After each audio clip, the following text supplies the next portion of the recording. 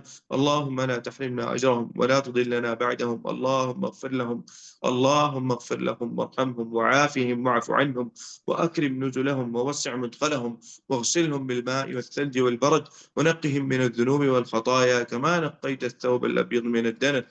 اللهم جازهم بالحسنات إحسانا وبالسيئات عفوا وصفحا وغفرانا يا أرحم الراحمين.